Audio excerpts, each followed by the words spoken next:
Dopo una settimana dall'entrata in vigore del nuovo orario cadenzato per i treni, i sindaci del Veneto orientale incontrano l'assessore regionale Chisso e gli presentano un elenco di richieste per rispondere a disagi e proteste di pendolari e studenti, treni soppressi, orari scomodi soprattutto la sera tardi e al mattino presto e autobus sostitutivi che non soddisfano i viaggiatori. Si presentano anche sindaci non invitati e l'assessore non gradisce. Si presentano altri due sindaci che non avevano chiesto niente. Oltretutto uno di questi, in un paese di questi, ad esempio Salzano, abbiamo fatto una riunione l'altro giorno. E allora o facciamo per lavorare o facciamo per la politica. Poi l'atmosfera si fa più serena, entrano tutti e arrivano le proposte e vengono esaminate con attenzione. A Spinea, ad esempio, su 300 pendolari una cinquantina hanno ripreso l'auto. Per noi sarebbe sufficiente che i treni che vengono definiti regionali veloci si fermassero anche a Spinea. Richieste precise arrivano anche dai pendolari. Il problema più grosso sono le fasce, notturne, la difficoltà di rientro dopo una certa ora da Venezia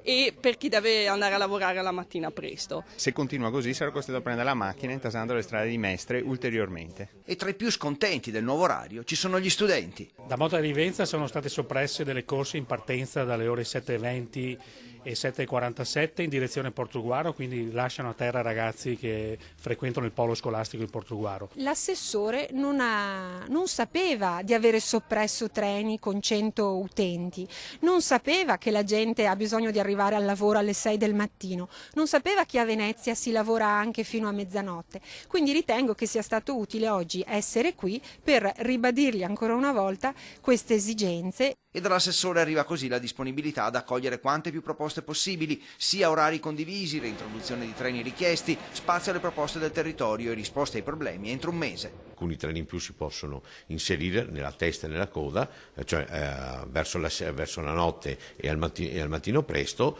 quindi si lavora positivamente. Ci siamo lasciati con l'obiettivo di ritrovarci verso dopo la seconda metà di gennaio con le risposte vere alle loro richieste. Il Veronese e la Bassa Padovana, le zone più delicate, i 200 treni in più evidentemente non bastano, anche se l'85% dei treni ora arriva con meno di 5 minuti di ritardo.